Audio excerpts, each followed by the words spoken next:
Alright, time to get to some halves tonight. I got 2 boxes and box nickels over there, but I'll get to those later this week.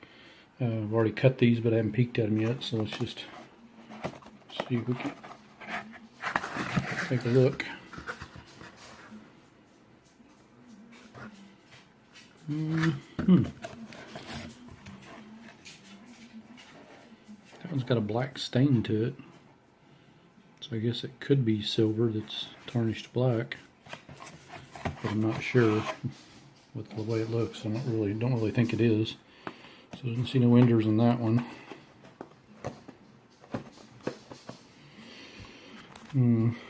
Let's see if I can figure out how to get this thing open here. There we go.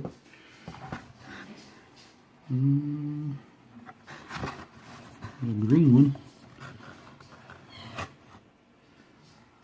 It's like paint. I don't see any silver enders on that one either, so we'll get started on them. When I find something, I'll kick the camera back on. Well, I just got started and got 2 NIFCs that were sandwiched together, a 2005P and a 2006D. And got a first. I've seen people find these before, but I never have. It's got 1960 and then 1980 stamped on that side. Well, these are like a memorial from what I understood. Gold, like gold plated, really thin gold plating, but for John F. Kennedy.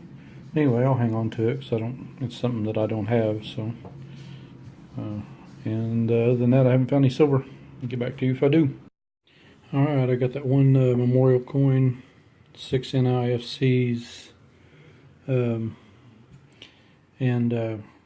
gotten through that box, no silver.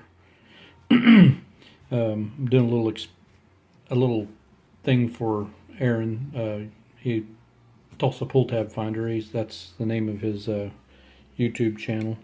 You should go look him up if you get a chance. He hasn't posted any videos in couple years, but I don't know, he posted one, it might have been a couple years ago, but anyway, he's really big into bicentennials, and so I told him, he said he wanted like a dozen decent shaped bicentennials, so I've been just pulling all bicentennials. These are the ones that are in better shape and have some cool toning and stuff like that. These are just plain old bicentennials, so you can see the ratio of how many there are that's just per one box. I haven't counted them up yet. But a little experiment I'm doing is I'm going to get out of 2 boxes and then I'm going to count them all up and see how many there were in 2 boxes of halves. So anyway, I'll get started on the next box. Well, I'm about that far into my second box, and I'm not 100% sure, but that looks like silver. It's probably 40%. 1967, so I didn't get skunked. It's a good thing. There's all the bicentennials I've pulled so far. There's a few more right here.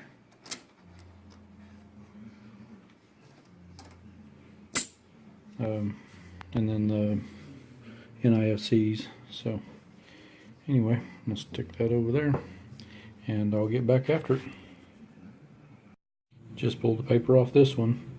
I thought for a second one up here might be, but I'm pretty sure that one is. Looks like another 40%er.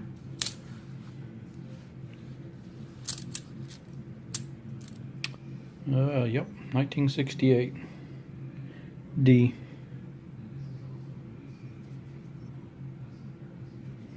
Alright, that's 2. I'll get back at it. 1 empty box. Got through all those. Ended up with some NIFCs, 2003, 5, 6, 9, a 2012 that I thought had been painted, but if you look a little bit closer, it's had one of those real thin stickers that went on it that probably advertised something or something that went on there, but it's been scraped off. A 2015 and a 2016 P. This 1960 to 1980, kind of gold colored. I don't really call it plated. It's kind of weird looking stuff that's on it. And the two silvers didn't get skunked. Got a 1967 and a 1968D. So better than last week's. Only little tiny bit of disappointment I have is there wasn't any proofs. Seems like I get at least one proof out of every 2 boxes. I get at least one proof probably. But anyway, and look for my comment at the end of the video, and I'll have a count on how many bicentennials there were here, and I'm going to go through that two cull stacks of bicentennials there and pull out the very best ones. I think he Tulsa pull tab finder Aaron wants, he said a dozen or so, so I'll pull the best ones out of there and save them for him. But it's a lot of bicentennials. So that's how many there are in these boxes in circulation, so they're not real rare. Anyway, thanks for watching.